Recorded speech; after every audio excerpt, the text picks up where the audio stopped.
তো এখন আমরা দেখতে পাচ্ছি এই যে নোটিফিকেশান, এই নোটিফিকেশানটা কিন্তু সাউথ ইস্টার্ন রেলওয়ের তরফ থেকে বের করা হয়েছে, রেলওয়ে রিক্রুটমেন্ট সেল তাদের তরফ থেকে। যার অফিসিয়াল যে অ্যাড্রেস আছে সেই অ্যাড্রেসটা হচ্ছে 11 garden reach road, bungalow number 12A, Kolkata 7,43,000। আর এদের অফিসিয়াল যে পোর্টাল সেই পোর্টালটা রয়েছে www.rrcser.co.in। এই জায়গা থেকে কিন্তু অফিসিয়ালভাবে এই বিজ্ঞপ্তিটা পাবলিশ করা হয়েছে। আমাদের রাজ্যের সমস্ত জব অ্যাপ্রেন্টিস যারা আছো, যারা বিভিন্ন ধরনের সরকারি চাকরি পরীক্ষা দিচ্ছ বা বিভিন্ন ধরনের সরকারি চাকরির আশায় আছো, এই ভিডিওটা কিন্তু তাদের জন্য খুবই গুরুত্বপূর্ণ। কারণ দক্ষিণ পূর্ব রেলওয়ে কলকাতা গার্ডেন রিচ তাদের তরফ থেকে কিন্তু কয়েকশো শূন্যপদের জন্য বিজ্ঞপ্তি বের করা হয়েছে। যে শূন্যপদের সংখ্যাটা এখানে আছে সেটা হচ্ছে কয়েকশো শূন্যপদ, মানে 100-200 নয়, কিন্তু তার থেকে কয়েক গুণ বেশি, প্রায় 1000 ছুঁই অর্থাৎ 1000-এর কাছাকাছি শূন্যপদ কিন্তু এখানে খালি আছে। আবেদন করতে গেলে কিন্তু তোমাকে অবশ্যই আমাদের রাজ্যের ক্যান্ডিডেট হতে হবে, মানে ওয়েস্ট বেঙ্গলের ক্যান্ডিডেট কিন্তু অবশ্যই তোমাকে হতে হবে আবেদন করতে গেলে। সবথেকে মজার বিষয় হলো এখানে আবেদনের জন্য কিন্তু 1 টাকাও অ্যাপ্লিকেশান ফিস লাগছে না। উইদাউট অ্যাপ্লিকেশান ফিস কিন্তু তুমি এখানে অ্যাপ্লিকেশান করতে পারছো।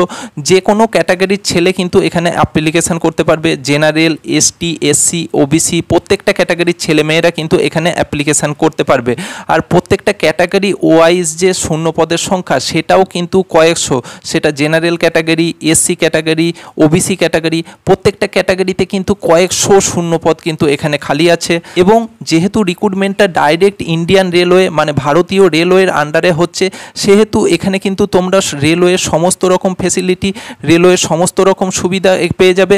সাথে সাথে তোমাদের যে মাইনেটা থাকবে সেটা হচ্ছে ডাইরেক্ট ইন্ডিয়ান রেলওয়ে মানে ভারতীয় রেলের যে পে স্কেল আছে বা যে পে কাঠামো আছে সেই কাঠামো অনুযায়ী কিন্তু তোমরা প্রত্যেক মাসে মাইনেটা পাবে। তো এখন বিষয় হলো কিভাবে তোমরা অ্যাপ্লিকেশান করবে। আবেদন কিন্তু তোমাদের সম্পূর্ণ অনলাইনভাবে অ্যাপ্লিকেশান করতে হবে। আর আবেদনের জন্য কতদিন তোমরা সময় পাচ্ছ? আবেদনের জন্য কিন্তু তোমরা 30 দিনের সময় হাতে পেয়ে যাচ্ছ। যেদিন অনলাইনে অ্যাপ্লিকেশান প্রসেস শুরু হচ্ছে ঠিক সেই দিন থেকে গুনে গুনে 30 দিন পর্যন্ত কিন্তু তোমরা হাতে সময় পেয়ে যাচ্ছ অনলাইনে আবেদন করার জন্য। সুতরাং এখানে আবেদন করতে গেলে তোমরা কিভাবে আবেদন করবে, কোথায় গিয়ে আবেদনটা করতে হবে, সাথে সাথে পড়াশোনা কতটা জানবে এবং বয়স তোমাদের কতটা লাগবে, প্রত্যেক মাসে কত টাকা করে স্যালারি পাবে, খুঁটিনাটি প্রত্যেকটা বিষয় জানার জন্য অফিসিয়াল যে নোটিশ আছে সেই নোটিশটা এখন কিন্তু আমরা দেখে নেব। এখন আমরা দেখে নেব প্রত্যেকটা ক্যাটাগরি অনুযায়ী এখানে কতগুলো শূন্যপদ খালি আছে। প্রথমেই দেখো ইউআর অর্থাৎ জেনারেল ক্যাটাগরিতে 420টা শূন্যপদ খালি আছে। এসসি ক্যাটাগরির জন্যে 129টা শূন্যপদ খালি আছে। এসটি অর্থাৎ শিডিউল ট্রাইব তাদের জন্যে 74টা শূন্যপদ খালি আছে। ওবিসি ক্যাটাগরির জন্যে 204টে শূন্যপদ খালি আছে। আর এইগুলো সমস্ত একত্রে টোটাল যে শূন্যপদ সেই টোটাল শূন্যপদের সংখ্যা কিন্তু 827টা শূন্যপদ এখানে খালি আছে। আবেদন করার জন্যে তোমাদের যে বয়সটা এখানে হতে হবে সেই বয়সটা দেখো প্রত্যেকটা ক্যাটাগরি অনুযায়ী। ইউআর অর্থাৎ জেনারেল ক্যাটাগরির জন্য 18 থেকে 42 বছরের মধ্যে বয়স হতে হবে। ওবিসি ক্যাটাগরির ক্যান্ডিডেট যারা আছে তাদের জন্য 18 থেকে 45 বছরের মধ্যে কিন্তু বয়স থাকতে হবে। অন্যদিকে এসসি এসটি ক্যাটাগরির ক্যান্ডিডেট যারা আছে তাদের জন্য যে বয়স থাকতে হবে সেটা হচ্ছে 18 থেকে 47 বছরের মধ্যে কিন্তু বয়সটা থাকতে হবে। তোমরা চাইলে তোমাদের যে জন্ম তারিখ সেটা কত বছরের পর হতে হবে সেই ডেটটা কিন্তু এখানে তোমরা দেখে নিতে পারবে। সবথেকে গুরুত্বপূর্ণ বিষয় হলো যে এখানে কিন্তু তোমাদের যে এক্সামিনেশান ফিস সেই এক্সামিনেশান ফিস কিন্তু নীল করে দেওয়া হয়েছে, অর্থাৎ কোনো রকম টাকা পয়সা কিন্তু তোমাদের পে করতে হবে না অনলাইনে অ্যাপ্লিকেশান করার ক্ষেত্রে।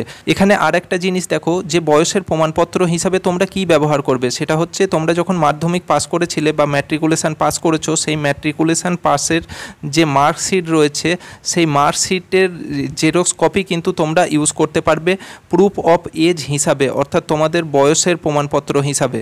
তো এখন দেখে নেওয়া যাক যে কোন কোন শূন্যপদের ক্ষেত্রে এখানে নিয়োগ প্রক্রিয়াটা চালানো হচ্ছে।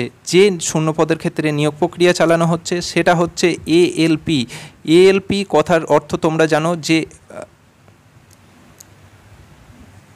এএলপির কথার অর্থ তোমরা জানো যে অ্যাসিস্ট্যান্ট লোকো পাইলট। এই অ্যাসিস্ট্যান্ট লোকো পাইলট পদের ক্ষেত্রে রিক্রুটমেন্ট করা হচ্ছে। আর ট্রেন ম্যানেজার অর্থাৎ গুডস গার্ড, অর্থাৎ যে গার্ড থাকে সেই গার্ডের জন্য এখানে নিয়োগ প্রক্রিয়া চালানো হচ্ছে। কবে থেকে তোমরা অ্যাপ্লিকেশান করতে পারবে? ওপেনিং ডেট অ্যান্ড টাইম দেখে নাও, সেটা হচ্ছে 13/5/2024, অর্থাৎ মে মাসের 13 তারিখ থেকে কিন্তু তোমরা অনলাইনে অ্যাপ্লিকেশান করতে পারবে। আর ক্লোজিং ডেট অর্থাৎ বন্ধ হওয়ার যে দিন সেটা হচ্ছে 12/6/2024, অর্থাৎ জুন মাসের 12 তারিখ পর্যন্ত তোমরা কিন্তু এই অনলাইনে অ্যাপ্লিকেশানটা করতে পারবে।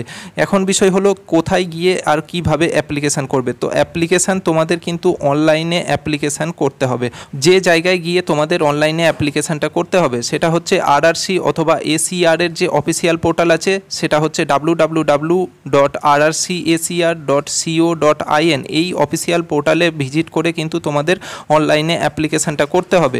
আশা করি পুরো ভিডিওটা দেখার পর প্রথম থেকে শেষ পর্যন্ত ফুল ডিটেলস ক্লিয়ার হয়ে গেছে। মনে তাও যদি কোনো প্রশ্ন থেকে থাকে বা বুঝতে অসুবিধা হয় তোমরা কিন্তু অবশ্যই কমেন্ট করবে। আর আমাদের সাথে জুড়ে থাকার জন্য কিন্তু অবশ্যই তোমরা চ্যানেলকে সাবস্ক্রাইব করে রাখবে।